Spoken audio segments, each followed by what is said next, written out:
Bret Hart was a no-nonsense technical wrestler who grew up in a time where there was a wrestling moral code. You acted professional, you didn't break kayfabe, and you portrayed your character on screen and off. And sometimes you wore wicked sweet shades about it.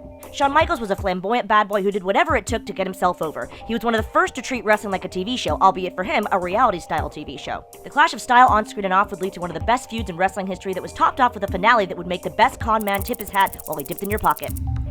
This is Fast Feuds, Hart versus Michaels. After both parting ways with their tag team partners in '91, Hart without much fanfare while Michaels' barbershop breakup was more cutthroat than Sweeney Todd, both men refocused on singles competition. And though they competed briefly over the Intercontinental title in the first ladder match in WWF history and having a World Heavyweight title match at Survivor Series '92, which Hart came out on top of, it wasn't until Vince McMahon got involved that the two were put on a collision course.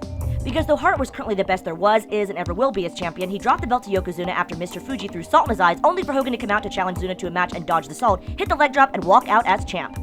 Naturally, this broke Bret's heart because it made the excellence of execution look like the chump of Trumpington manner, leaving Bret pissed at Vince and anyone he perceived to be one of his boys. Hogan dropped the belt back to Yokozuna at King of the Ring and split for WCW, so Vince turned back to Hart at Mania 10. But it was Shawn Michaels and Razor Ramon who tore the house down that night in a now iconic ladder match, which Hart claimed Michaels stole a lot of spots he came up with for their earlier, far less famous ladder match. To add insult to injury, Michaels' real-life buddy and on-screen enforcer was one Diesel, who if you hadn't noticed is very big, and Vince likes big. Which meant Hart would drop the belt to Bob Backlund in order to get the title on Diesel 3 days later. It's up from 22 seconds, but I'm sure there was no consolation to Hart. Here's where the real fun begins, though. Hart was in a huff over his lackluster match with Backlund at Mania 11 and took it out on Michaels. Ever the traditionalist, Hart was pissed because Michaels stole the show and got fan support despite being a heel. Bret blamed Shawn for working face and breaking the code. At Survivor Series, Hart won the title back from Nash, who apparently told him to not forget who did you the effing favor. So the beef between Bret and Michaels continued. The two would openly trade insults. Michaels said Hart only wanted to work with family, while Bret said HBK only wanted to cavort with the clique. With the real-life unrest looming large, Vince thought, I'll let these two pretend to beat each other up. They'll love that. And the match was set for WrestleMania 12. The two would go at it in the first ever WWF 60-minute Iron Man match. Hart agreed to drop the title to Michaels to take some time off. However, Bret had problems with the lead-up to the match. Hart working a grueling schedule as champ while Michaels got time off to get in shape. Though apparently drinking beer and posing for adult magazines doesn't prepare you for going 60 minutes. Speaking of adult magazines, many wrestling pundits agree that the two men worked stiff throughout the match. Neither will admit to stiffing the other despite their hatred, but it was clear that Hart left the match angry.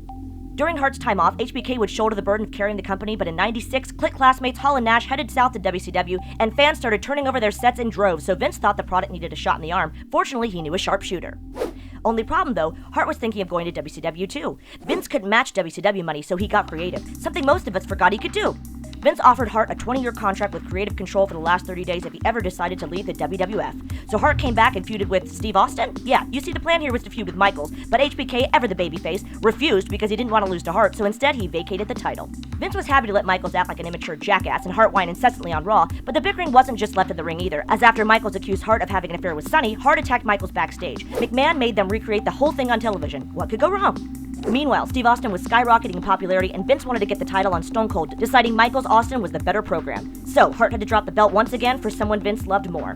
This time, the middleman was his bitter rival Michaels, and Vince wanted Bret to do the job in his home country of Canada at Survivor Series. Again, what could go wrong? With the WWF in a rough financial position, they could no longer agree to Bret's 20-year deal, so Vince told Hart to call WCW, who signed him on a 3-year deal. Now remember that creative control clause for his last 30 days? Well, Bret flexed it and said that he would drop the belt to anyone but Michaels, and Vince, man of his word, made the match anyway, counter-offering a double DQ finish, and Hart would vacate the title on Raw the next night. As we all know, that is exactly what happened. Instead, what happened was Michaels locked in the sharpshooter, referee Earl Hebner signaled for the submission, and Vince shouted, "Ring the bell." Michaels grabbed the title and hightailed it out of there. The show went off the air immediately. But fans in the arena were treated to a post-show temper tantrum from Hart, who had an epic meltdown in Montreal, which included spitting on Vince McMahon. Hart calmed down enough to thank the fans and then went backstage where he thought, JK, I'm not calm, punched Vince, and confronted Michaels, who promised him he had nothing to do with it. The next night on Raw, Michaels and Vince responded to the deception by having a little person come out dressed as Hart. Survivor Series would be the last time Hart would appear in WWE for 12 years. After a career-ending injury in WCW, Hart wanted to put the bitterness and ghosts of his past behind him. While Michaels would give up his partying and turn to Christianity, he wanted to get forgiveness from those he wronged. On January 4th, 2010, Michaels and Hart would share a ring once again. This time, no screw jobs or brawls. It was just an unscripted conversation and a handshake.